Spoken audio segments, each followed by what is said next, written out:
নামাজ পড়ে নফল রোজা রাখবেন।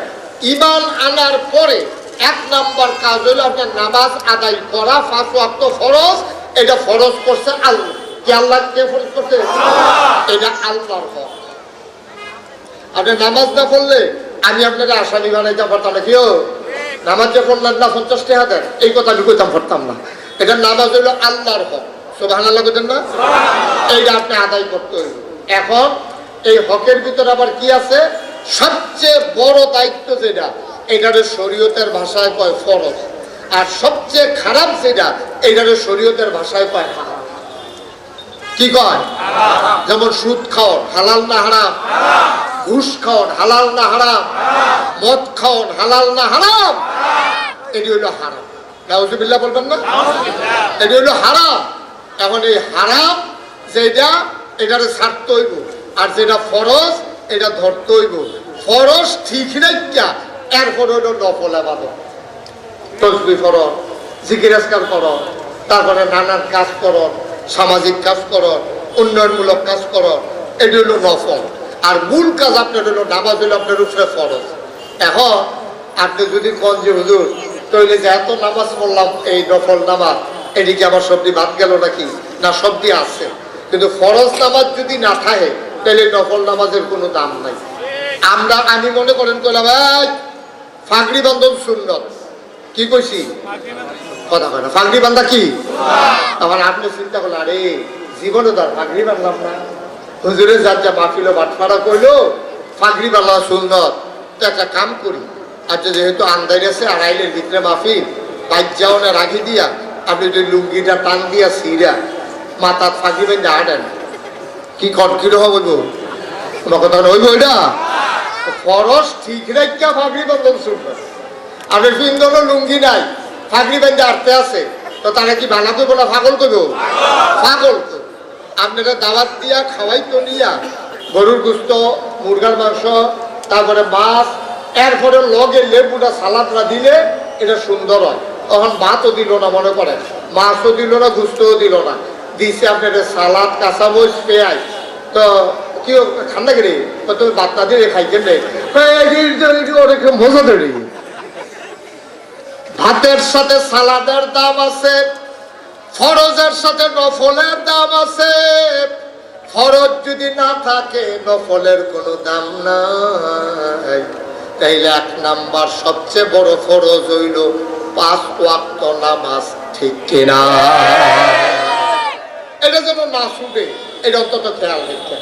নফল নামাজ ছুটলে আল্লাহর কাছে মাপ পাইবেন, কিন্তু ফরজ নামাজ ছুটলে কিয়ামতের মতন মুখ দেখাইতে পারতেন, ঠিক কিনা? কন তো হুজুরে যে এই ওয়াজ করছে, তখন মাহফিলের ভিতরে তো অনেক লোক আছে, তা সকলে মিলা কইতাছে, হুজুর আপনি যে কইলেন এই ফরজের সারা জীবনের, এই কথাটা হইছে সারাটা জীবন আপনি যদি নফল নামাজ পড়েন, ফজরের ফরজের একটা সেজদার সমান সারাটা জীবনের নফল দিয়েও আপনি এক সমান করতেন পারতেন না। সুবহানাল্লাহ। হুজুরে যখন এই ওয়াজ করছে, এখন মাহফিল একবার খেয়ে হুজুর তৈলে আমি যে এত নফল নামাজ পড়লাম, এদিকে ফাও গেল কেন? কি ফাও গেল? তো তৈল কর, আপনি যে বললেন সারা জীবনে নফল বেড়াইয়া মিলাইয়া ফজরের একটা সেজদার সমান হইতো না ফরজের, তৈলে কি আমার নামাজ দি বাদ? আমার কি শূন্য নফলের কোনো দাম নাই? এবার আপনি কইবেন তৈলে কত্রি নফল হইলে একটা ফরজ বানান যাইব, এটা আপনি বুঝাই আপনাকে কইয়া যাবেন। হুজুর কই জীবনে তো এই কথা কেউ কইছে না। এই প্রশ্ন তো 40-47 বছর ধরে মাহফিল করি, এই শিকার তো আর কেউ শিখেছে। এটা কি তারে শিখাইলো যে কয়টা নফল মিলাইলে একটা ফরজ হয়? হুজুরে কত ধূম ধরে কইয়া গেছে যে কিমনে বুঝাইতাম তারে নফল মিলাইলে যে ফরজ হয় না। হুজুরে তো তার যেমনি জিজ্ঞেস কইছে, হুজুরে তো তার জবাব দেওয়ার লাগবো। তো হুজুরে কত ধুম ধরে থেকে হুজুর আছে খুব বুদ্ধিমান। হুজুরে মুচকি হাসি দিয়া কয়, কি তারা জিজ্ঞাসলাম? কয় হুজুর জিজ্ঞাসলাম কয়টা নফল মিলাইলে একটা ফরজ হয়? হুজুরে মুচকি হাসি দিয়া কয়, যতটা সুপারি গাছ মিলাইলে একটা নারকেল গাছ হয়। আচ্ছা, 1 কোটি সুপারি গাছ মিলাই একটা নারকেল গাছ বানান যাবো নি? কথা কথা বানান যাবো নি? 1 কোটি সুপারি গাছ মিলাইলে যেমন একটা নারিকেল গাছ বানানো যাবে না, সারা জীবনের নফল মিলাইলে একটা ফরজ বানানো যাবে না, যাবে না, যাবে না, ঠিক কিনা? তাইলে আল্লাহর হক হইলো কয়টা কইলাম ঈমান আনার পরে? 1 নম্বরে নামাজ, 2 নম্বরে রোজা, 3 নম্বরে হজ, 4 নম্বরে যাকাত। নামাজ আর রোজা গরিব হোক ধনী হোক, ছোট হোক বড় হোক, পুরুষ হোক মহিলা হোক, এই নামাজ আর রোজা সবার জন্য। হজ টাকাওয়ালা মানুষের জন্য। ওয়ালিল্লাহি আলান নাসি হিজ্জুল বাইতি মান ইসতাতা ইলাইহি সাবিলা। হজ হলো তার জন্য যার সামর্থ্য আছে। আর 4 নম্বরে হলো যাকাত। যাকাতও তার জন্য যার নেশাব পরিমাণ মাল আছে। রিকশাওয়ালার লেগে যাকাত ফরজ না, ভিক্ষা করুন না বেডির লেগে যাকাত ফরজ না। তাইলে আমরা জান্নাতে যাইতে চাই, কথা জান্নাতে যেতে চাই। তাহলে 1 নম্বরে আল্লাহর হকটি, আল্লাহর দায়িত্বটি সঠিকভাবে পালন করার লাগবে। 2 নম্বর হলো নিজের দায়িত্ব। আপনার প্রতি আপনার কিছু দায়িত্ব আছে। এখন যদি আমার প্রতি আমার কি দায়িত্ব? আপনার প্রতি আপনার দায়িত্ব হলো আপনার সুস্থ রাখা নিজেকে, এটা আপনার দায়িত্ব। আপনি যদি মনে করেন যে না আমি পানিতে ব্যথা, না এটা ইসলাম সমর্থন করে না। আপনি যদি মনে করেন আমি 10 তালাতে লাভ দিয়া পড়া, ইসলাম এটা সমর্থন করে না। সওয়াব তো ওইটাই না, আপনি সাংঘাতিক গুনাহগার হিসাবে, আত্মহত্যাকারী হিসাবে আপনি গিয়া কিয়ামতের ময়দানে উঠবেন। আপনি যদি আমার জীবন আমি দেন, সাক্ষু ভাইয়ে কই না কিতা না কথা আছে। আপনার জীবনটা আপনার দেখা আপনি এটা দিয়া লাইতে পারতেন না, কারণ এই জীবনটা আসলে আপনার না, এই জীবনটা দিয়েছে আপনার আল্লাহ। ঠিক কিনা? আপনার জাহের করা টাকা পয়সা আছে, এদিকে আপনার না আল্লাহ। কোরআনুল কারীমে সূরা তাওবার 111 নম্বর আয়াতে আল্লাহ কইছে ইন্নাল্লাহা আশতারা মিনাল মুমিনিনা আনফুসাহুম ওয়া আমওয়ালাহুম বিআন্না লাহুমুল জান্নাহ। এই ভাটপাড়ার মানুষ, কুমিল্লার মানুষ, মন দিয়ে শুনো, ইন্নাল্লাহা আশতারা, নিশ্চয়ই আল্লাহ কিনে নিয়েছেন, মিনাল মুমিনিনা, মুমিনদের কাছ থেকে, আনফুসাহুম তোমাদের জান, ওয়া আমওয়ালাহুম তোমাদের মাল, বিআন্না লাহুমুল জান্নাহ, আর যেই জিনিসটা দিয়া কিনছে এই জিনিসটার নাম হলো জান্নাত। সুবহানাল্লাহ বলেন না? তাহলে আপনার জান আর মাল কি আছে না বেচালাইছি? কথা কোনো আছে না বেচালাইছি? বেচা কিনছি কি? এই জানার মাল বেচা কি কিনছি? জান্নাত। এখন দিলে আপনি যদি কোন যে হুজুর আপনি দেখুন জানার মাল বিক্রি করে দিছি, তো জান দিয়ে আমার লগে লগে আছে, আমি বেচলে আমারটা আমার লগে আই লোকের নেই। জান আপনার লগে আছে কিন্তু জানের অধিকার আপনার নাই। এই মুহূর্তে আইসা যদি আজরাইল ফেরেশতা আপনার একটা থাবা দিয়া সবটি মানুষকে যদি আল্লাহ কয় আমি সবাই এই মুহূর্তে মাইরালাম, আপনার কারো কোনো কিছু বলার অধিকার আছে? ওই যে অধিকার নাই কেড়ে, যেহেতু জানের মালিক আপনার না, জানের মালিক আল্লাহ, তো আল্লাহর জান আল্লাহ দিছে, আপনি কোন ঠিক নিও কথা না? ঠিক নেই? আল্লাহর জান আল্লাহ দিবে, আপনি কোন জায়গা? এই যে বন্যার সময়, এই বছর বন্যা আমি দেখতে এলাম হাফিজি মাদ্রাসা আর 1 হাত বাইয়াছিল 7 লাখের পানি, পানির দাম ওখানে পড়ে রয়েছে চুলের ভিতরে। তখন আপনি যদি কন যে মাদ্রাসা, সোহাগে যদি কয় যে হুজুর আমি মাদ্রাসা দিছি, আপনি আল্লাহর লগে কথা কন, আমার মাদ্রাসার ভিতরে যেন পানি না ঢুকে, এই কথা কি শুনবো আল্লাহ? আরে বেড়া, তোর কাছে সামান্য টাইগার লাগিয়া দিছি, এটা আমার সব, এই মাদ্রাসা আমার, তোমার বাড়ি আমার, তোমার ঘর আমার, তোমার ফুতাইট আমার, তোমার মাইয়াফান আমার, তোমার বউ আমার, সব আমি তোমার কাছে রাখছি আমানত। সুবহানাল্লাহ বলেন না? কি রাখছে? আমার।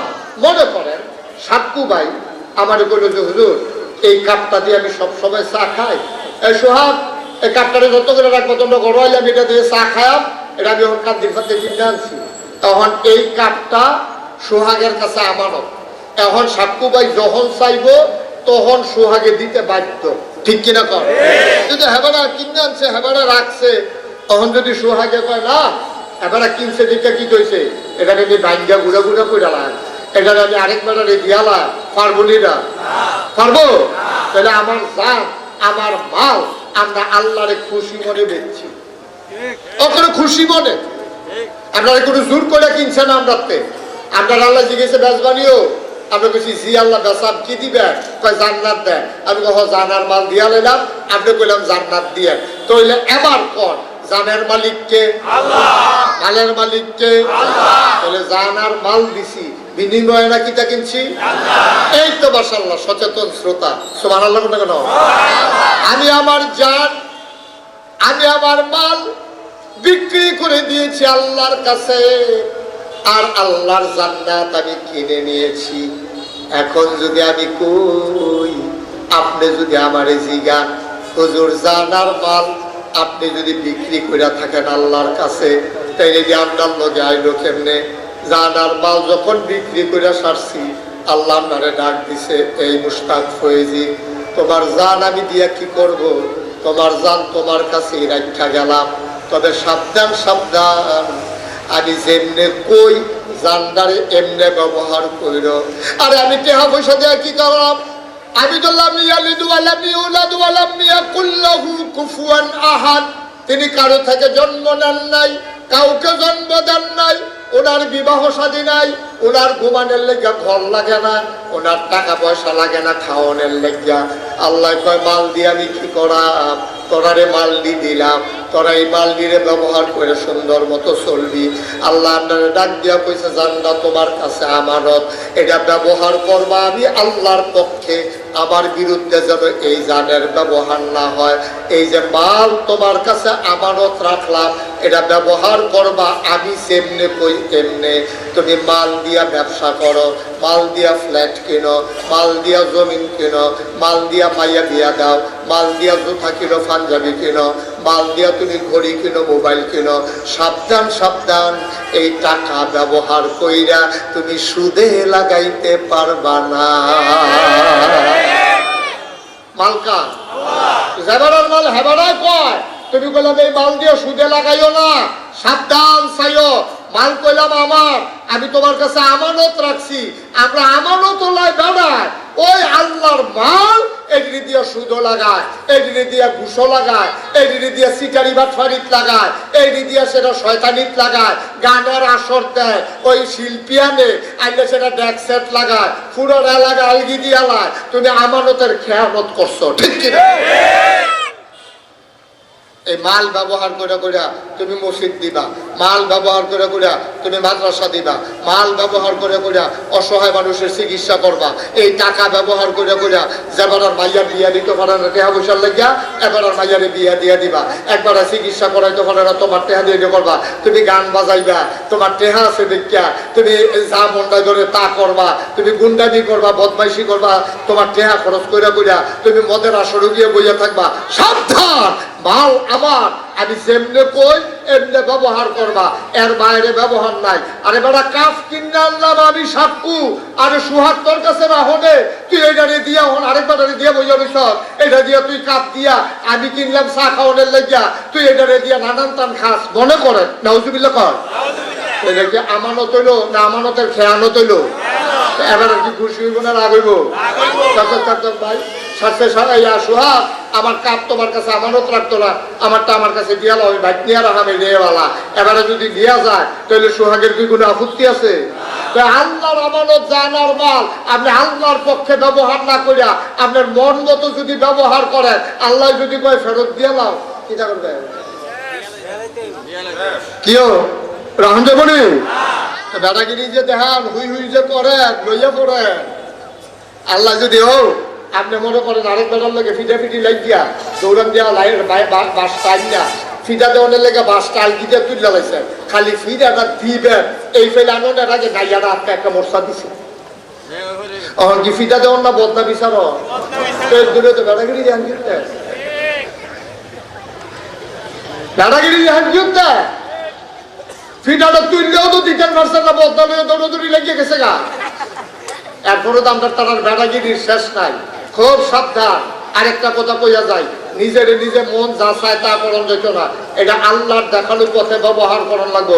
এই যে সামনে নির্বাচন আইতাছে নিও কথা করে আইতাছে নি, আপনি যদি কোন আমার গুড় আমি যেহানো দেখ না, এত সুজা না তো আল্লাহ কইছে কখনো দেওয়ান লাগবো। আপনার গুড় যেহানো মন্দির এখনো দিতে পারতেন না, মনটা যা চায় তা করতেন পারতেন না। আমরা তো এমন খাটাস হইছি, নিজের দাম নিজে ভুলে লাইছি। গরুর মাথা বেচা হয় রাজগুন বাজারও ৫,০০০ টাকা, আর বুড়ের আগের রাত মানুষের মাথা বেচা হয় ৫০০। ঠিক কিনা কর? গরুর মাথা বেচা হয় না ৫,০০০, আর মানুষের মাথা বেচা হয় ৫০০ ১,০০০। আগের রাইতে টেয়া গাইয়া গাইয়া ভোট বেচতে আছে। না, খুব সাবধান।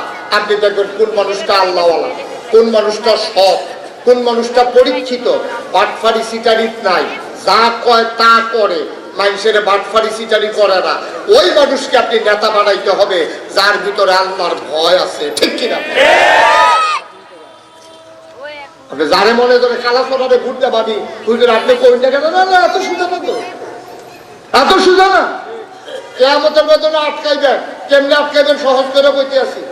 আপনারও সহজ, পানির মতো সহজ। মনে করেন আপনি যেবারে ভোট দিচ্ছেন, এবারে গম চুর কিছু, এবারে গম চুরি করে 500 টাকা পাইছে মনে করেন, অক্কারে বাইক বইয়া থেকে আপনি টেহার বাদ পাইলে বা না পাইলে নাই, চুরির যে 500 বড় হয়েছে 250 দেখবেন আপনার আমল নামে উদু দিয়ে যাবে। কাঁথা বিছাই দিছে, পুরান কাঁথার ভিতরে মায়ের শুইয়া তীব্র যন্ত্রণায় দুইটা মুঠের ভিতরে কাঁথাটারে থুবাই লাইছে। তোমার মায় কান্দে, তোমার মায় তোমার দাদিরে ডাক দিয়া কয়, শাশুড়ি আম্মা তাড়াতাড়ি দাওটা দে, আমি জীবনটা দিয়া পালাই, আর ভাল লাগে না, কই যায় আর বলে না, তাড়াতাড়ি দাওটা দে। তোমার দাদিয়ে কয়, কান্দে না,